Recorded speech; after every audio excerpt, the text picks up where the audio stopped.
Hi guys, it's Penelope in London, and what I'm addressing is an article I wrote in the light of what's going on with the current media and news around the files that have been released. And this is my Substack, and I'm going to show you an article that I wrote yesterday. You can see here that I'm on Substack if you want to follow me. And I want to go into this because unfortunately I have lived experience in the subject that I'm addressing. So here's the article.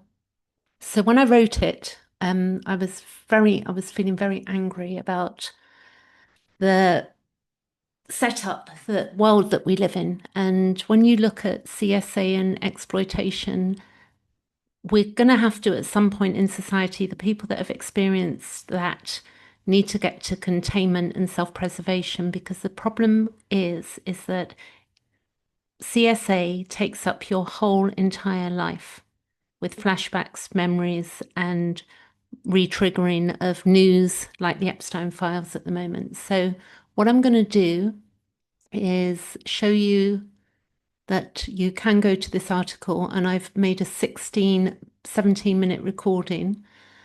And as I read it, it's a 4-minute read, but I'm going to explain as I go through this. So before we begin, I want to reference the archetype of the crone. This comes from Donald Cowshed's book, The Inner World of Trauma, which you can find if you click on the link there, which I spent 6 months last year reading because I'm working on my own healing from my own trauma that was for 15 years as a kid. And I've had to work on those events all of my life in order to integrate and get to a point where I'm living life in a way where I'm not overly affected, but I'm always affected, but to the point that I'm not unable to live my life in a way and to try and make my life beautiful. And this is not the only work I do. I do other things. I'm doing art, I do hypnosis, I do my astrology. I've got lots of things going on. So let's continue reading. This comes from Donald Cowshed's book, The Inner World of Trauma, where he describes archetypal forces in the psyche that act to protect the personal spirit during overwhelming trauma. So when we're children and we experience this, there is something in us that a spirit, not imaginary stuff, but it's like our inner spirit that will try and protect us. And the crone is one of those figures, one of the figures that Donald Cowshed talks about. He's a Jungian, and he writes beautiful stuff, and there's videos of him on YouTube as well. So the crone, she can appear terrifying or monstrous, but her role is containment and preservation of the self when the ego is not yet strong enough to face trauma directly. So I'll address that because a lot of people think the ego is something that, in spirituality that we should get rid of. But the reality is that we need a strong, healthy ego in order to be able to operate in life and in the world. And if we have a ego that's not fully developed, then there's more suffering that goes on because we can't make healthy choices for ourselves. So when the ego is not yet strong enough to face trauma directly, I'm bringing this in because it helps explain what happens inside survivors of CSA when rage, fear, or reactivation of trauma appears. It's not about excusing abusers or softening the reality of the harm. It's about naming the invisible work that has been happening all along.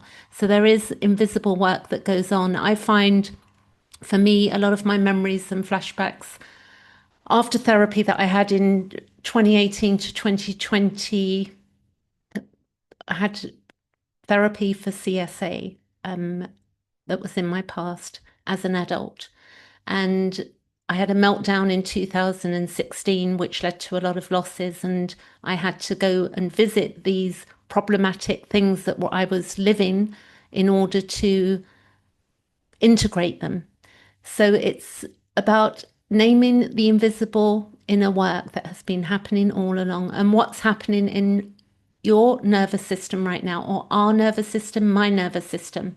The Epstein news is not just news to you or to me or to anybody that's experienced this. It is a re-exposure to impunity, disbelief, powerful men, which is the wrong word. I mean, powerful, we have an innate power. This is, abuse, powerful people with financial stability, and they're able to do what they wish.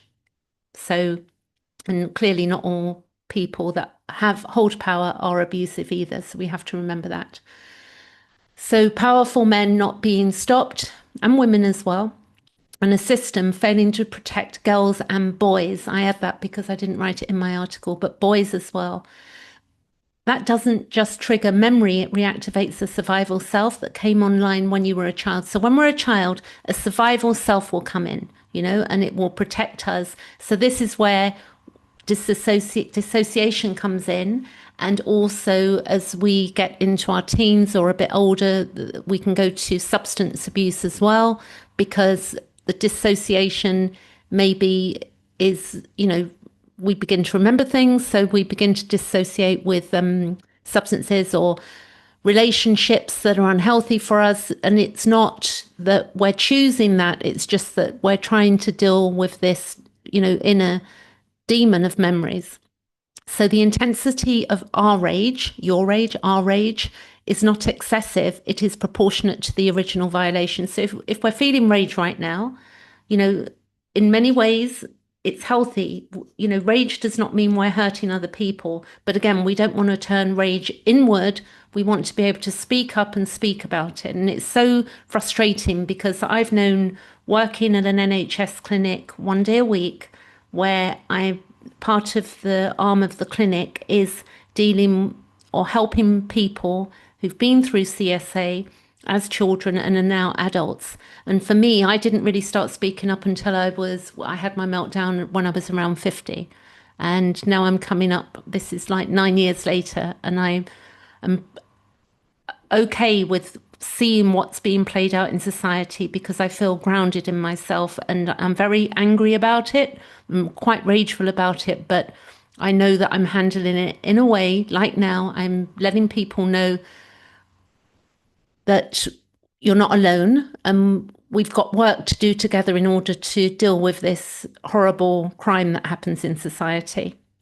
So let's go back to this. That doesn't just trigger memory, it reactivates the survival self that came online when we were children or you were a child. The intensity of our rage is not excessive. It is proportionate to the original violation, because often you can't feel that rage when you're a child. You don't understand what's going on.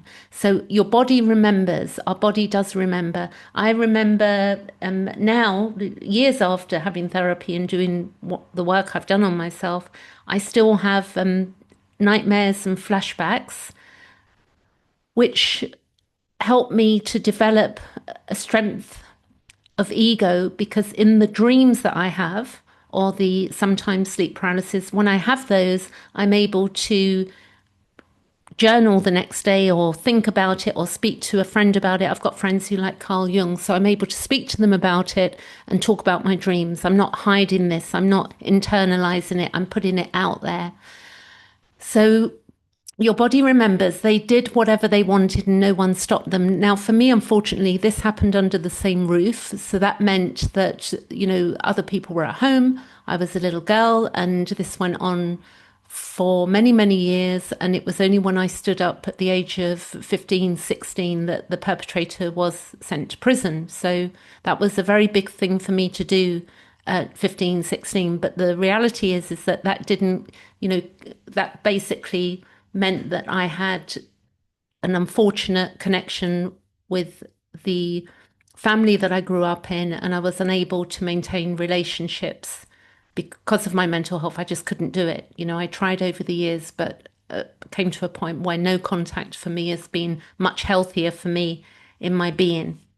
So the deepest wound of CSA is the fact that, no one stopped them. So we go through the world. It's like when it's a family member, I'm going to show you the Truth Project, an article or figures of how often this is happening to children, which is quite shocking, boys and girls, at the end of this little read that I'm doing here. So I'm also painfully aware, this is my concern at the moment. I am also painfully aware of how the news media cycle works. I don't want this to become just another month of shock commentary before everything quietly goes back to the imaginary normal, because we're not what is normal. So it's the imaginary normal that it just dissipates into the background. The reality is, this is not just about Epstein or the rich, powerful men or women, because there are women involved, we know. This is happening every day all over the world to children in their own homes under the same roof by people they know. That truth really gets sustained attention, accountability, or justice. And we've seen this where we had Jimmy Savile in the UK. I think there was, big news about him in 2016. He was a paedophile. He was hanging out with the members of the royal family. And again, we have an issue where nobody's taken accountability. And because people are, the hierarchy, people do not get held accountable for these types of behaviors. But the point of this post as well, or me speaking on this video, is that I really want people to understand this is not just happening at that level of hierarchy, it's happening day to day in households all over the world. I would say, and I'm sure that this is not a wrong figure, I would personally say when you see there's 1 in 4 girls and 1 in 20 boys, I will explain that in a moment, globally, that we've probably got 1 billion people that have either experienced this, that are adults now, and there are children that are experiencing it now. And because it's not very newsworthy stuff, we might hear the odd case, it dissipates, but children still suffer. So we need a huge change of consciousness in order for this to not occur. And it probably would take a couple of 100 years from events like this. As long as we don't let it just go away and forget about it, then we are able to begin to work together to do something about this, so that it's not, something that's just acceptable, or it just happens, and then people who have experienced it, it can affect their mental health throughout their lives, in relationships, self-care, and also, affect their whole, it just affects everything. It affects how you live. It keeps you sort of in a hypervigilant, uncomfortable state. So I understand when people turn to alcohol or whatever they turn to. I did for years, trying to keep down the nightmares and the flashbacks. But I thankfully was able to release myself from alcohol in 2012, which means that I got to a place where I was no longer, in dissociation, which was really important for me, because now that's, 14 years this year, and I've been able to really get compassionate with myself, which is the ultimate goal at some point. Compassion for ourselves. It's not about forgiveness. Forgiveness is a load of bullshit when it comes to things like this. People who've not been through this type of abuse will not understand maybe when I say that. There's a lot of spiritual terminology and beliefs that are very painful to people who have been through CSA and traumas like this, war traumas as well. This is not just, we're not just talking about this type of trauma overall. There are traumas that happen where people are disregarded. But we need to step up now in society. So I am sick of it. I'm sick of the system that allows this to continue. I'm sick of my own memories being reactivated while nothing fundamentally changes. And I'm full of rage at the structures that protect abusers, minimize harm, and repeatedly fail children. I've had enough of the whole effing lot. So I'm sure I could swear on Facebook and get away with it. Not Facebook, not Facebook, on YouTube, but I won't go there. But I do in my private life. So the Crone Guardian of the Spirit. So this is about the healing part, okay? Which I really think is, I'm just going to give you my lived experience. So from my reading and understanding, this is stuff that I've collated and I've integrated a lot of it. So in the inner world, the crone is an archetype. She's an archetype. It's like Father Christmas or Superman or, the God of War or it's mythology. So in the inner world, the crone is an archetype that stands behind trauma, holding the volcanic energy of rage, fear, and survival, the survival self, so the ego doesn't collapse.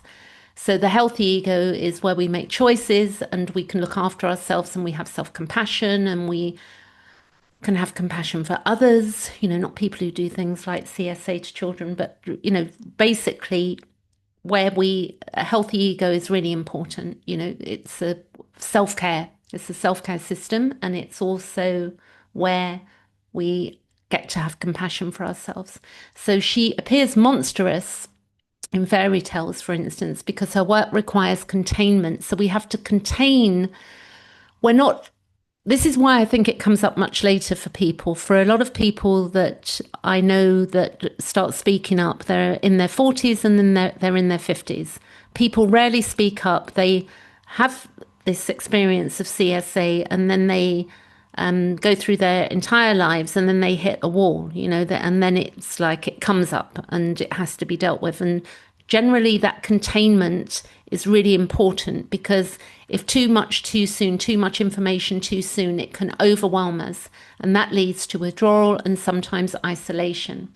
So the crone, her function is to protect the inviolable spirit, personal spirit, the part of you that cannot be destroyed, even in the face of unimaginable abuse. So something I've learned is that there's this beautiful little girl inside of me, that spirit, this beautiful spirit that has not been affected by this. That doesn't mean I don't suffer the consequences of what I've been through, but I can go back to that and I can have compassion for that little child that had to go through the unimaginable abuse. Okay, so the part of you that cannot be destroyed even in the face of unimaginable abuse. And we're all going to be at different stages. Anybody listening to this, we're all going to be at different stages in the recovery to this. And I think to me, I can see this as a lifelong thing that I'm working on. This is not like, oh, I'm okay now. It's not that way.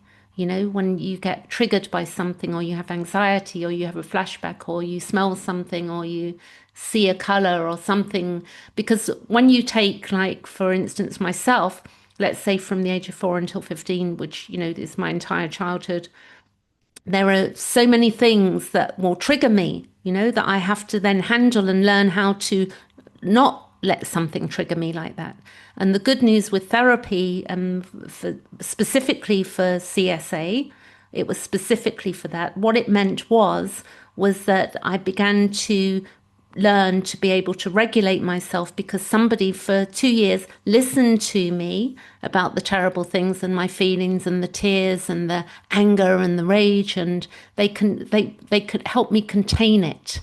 I didn't have to go off and just go into dissociation, or find somebody to a new boyfriend, or do something, or change something, or take something in order to feel better. That maybe that's not the right word, but feel, I didn't have to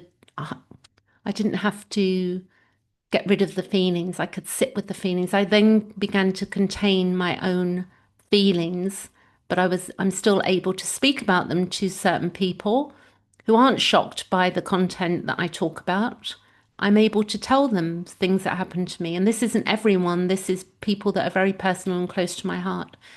So if we come to this, how the crone works in your life. So in CSA original trauma, survival self activated to protect your spirit. So we're small. Our survival self is activated to protect our spirit. This isn't something we do. This is just something that happens. The nervous system adapted to survive through hypervigilance, dissociation, or containment, because when we suffer that and actually experience it, there is dissociation. And also, levels of containment, how we contain that within ourselves. For instance, I spoke up when I was 8 years old, and I was denied being heard, and that further prolonged the abuse. So for each of us, we're going to have such detailed information about what our own situation was. The crone holds the raw volcanic energy safely until your ego is strong enough to process it. So when you're a child, you may feel this and not know what it is, that energy, And really, for me, it wasn't until I hit 50 when I had my meltdown that my ego was strong enough to process it. I began to process it, and I haven't stopped processing it since. Like in my dreams, I'm still processing it. So part of dreams, we don't need to be afraid of dreams. We need to understand that this is part of the brain processing information that wasn't dealt with in the past. Then survival self volcanic energy. So when I say volcanic energy, we're talking about myth and mythology. We're not going around hurting people. This is and the this is why we need to be able to speak up if it serves us, because it served me. For some people, they may need other types of therapy, but that energy of rage, fear, and reactivated trauma triggered now by the events like the Epstein news, evidence that your inner crone has kept your spirit alive and intact. So that part of us that's pissed off right now and really violated by this news is the part of us, the spirit that has been kept alive and intact. Like now I can speak up.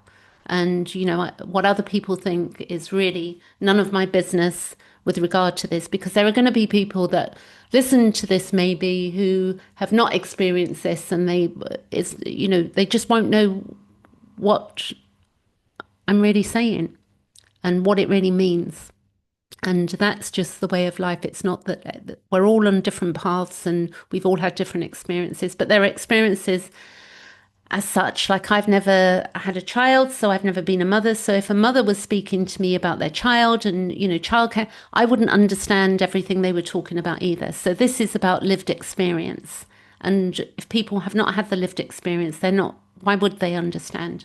I hope that sounds okay and gentle enough. I'm not getting at anybody here. So it's just the way the world works.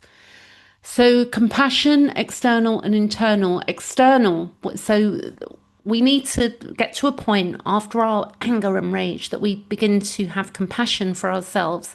Some people will say self-love, you've got to learn to love yourself. This is really being compassionate for that inner child and that child that experienced whatever they experienced and the whole lot of it. But this takes time. So we'll swing between compassion, anger, rage, and joy as well. Not about that, but about things in our lives. Our lives, regardless of what we've experienced, our lives are not just about the sexual abuse or CSA that we experienced. And many of us will know that. Many people will know that are listening. I have a very rich life internally. I have a rich life with my art and my writing and friends and experiences. I've got a very rich inner world. So next, we would say internal. So external compassion would be a therapist, an ally, or a symbolic good crone can temporarily hold and validate our rage. So a therapist, an ally, or a friend, somebody who says, yeah, I completely get you. Even if they've not experienced it, they understand. And to have that compassion from somebody and that love is a wonderful thing. And there are people in this world who do exist who are able to contain that for us. So internal self-compassion lets your ego contain and integrate the survival self safely.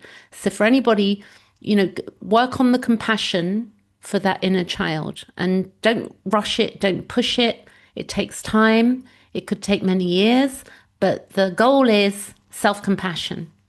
So facing evil, healing begins. So once the ego can hold the dark energy, so I can hold the dark energy now and understand it and look at it, and not my dark energy, but the dark energy from even what's these files. Like it's just, there are some sick people in this world and there is evil in the world. And Carl Jung talked about that too, about evil. There is real evil in the world. We can't pretend, and all of this spiritual bypassing where people just say, just forgive or, let it go. It's like, this is a whole different ball game we're dealing with here.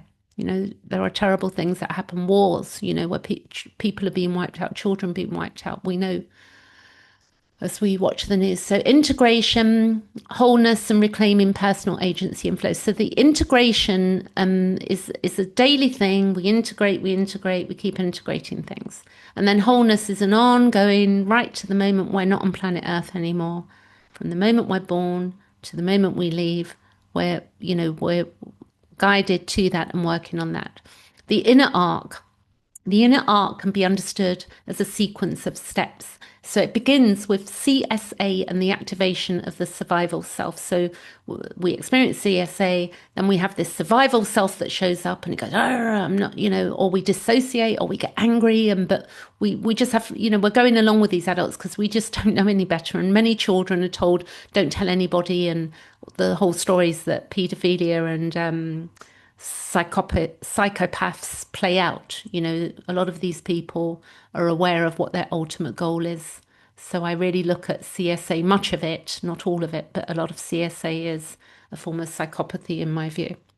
And you've got the activation of the survival self. The crone then contains the volcanic energy of rage. She contains it in us and fear until the ego is strong enough to face it. So for me, got to 50, I was strong enough to face it. I'd stopped drinking 2012.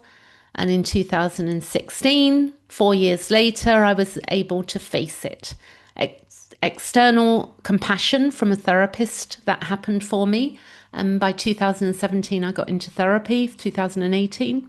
An ally, and I've met allies and symbolic good crones. So a good crone is somebody that really gives a shit about you and they understand.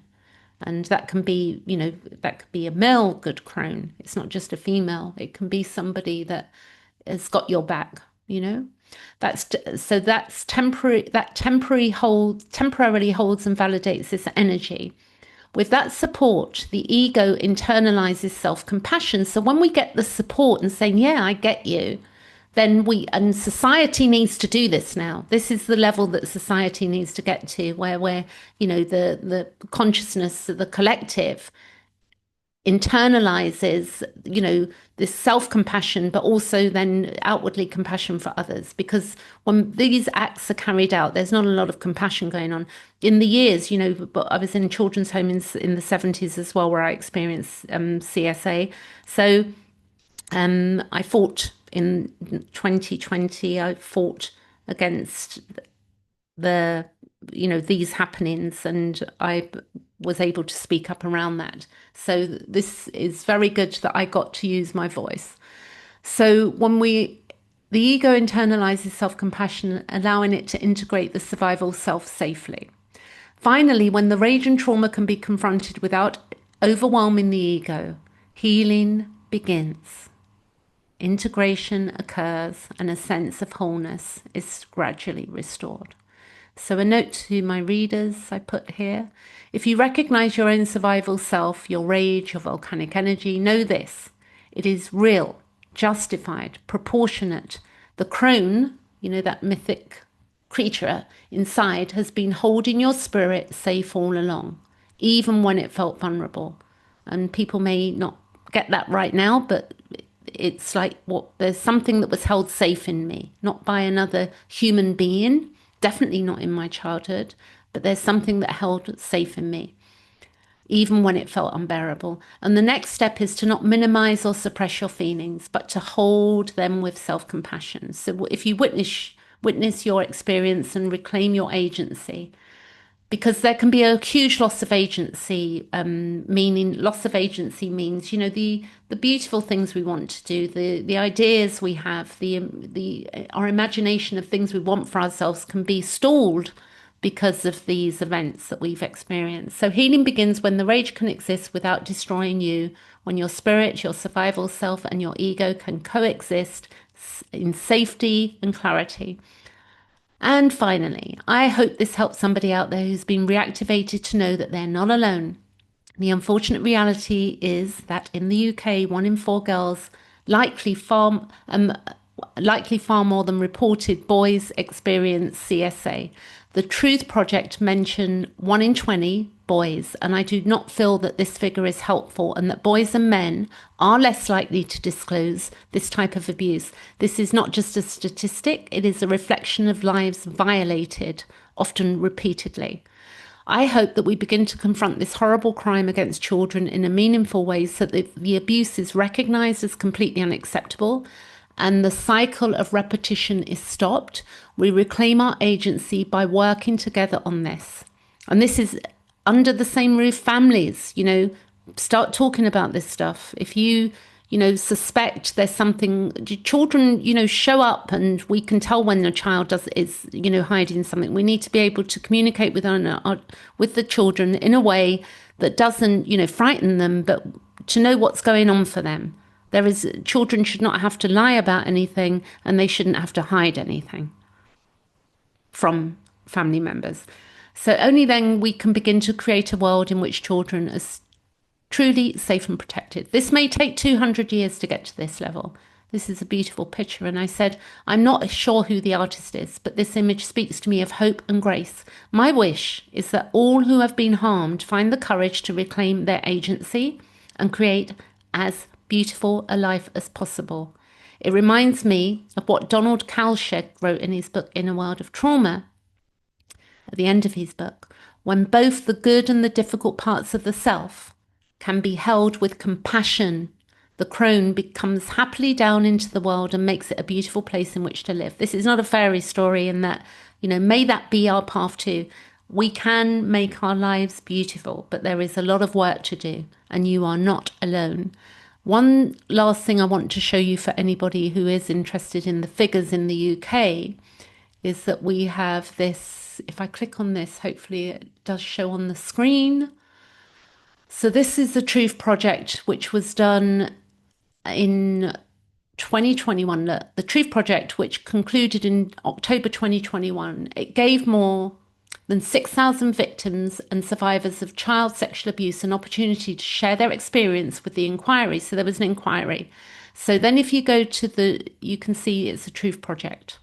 And if you move down, you can see a dashboard. So this is called the Truth Project dashboard. And if I click on it, it goes view PDF or download. So I've downloaded a copy because I'm writing on this subject at the moment. And I'm also working 1 day a week in this field. So let me check that I've got my screen sharing on properly. So the dashboard is based on the accounts of 5,862 people. It was carried out completed in 2021. So you can look characteristics of those who have taken part in the Truth Project. Male, you can see there's a lot of less males that take part in this, because I think a lot less males are, don't disclose. And then also, the ethnic background is problematic as well, because you can see there that who showed up to answer these questions. So then you can see, sadly, the nature of the abuse experienced, and then you can see in context in which it took place.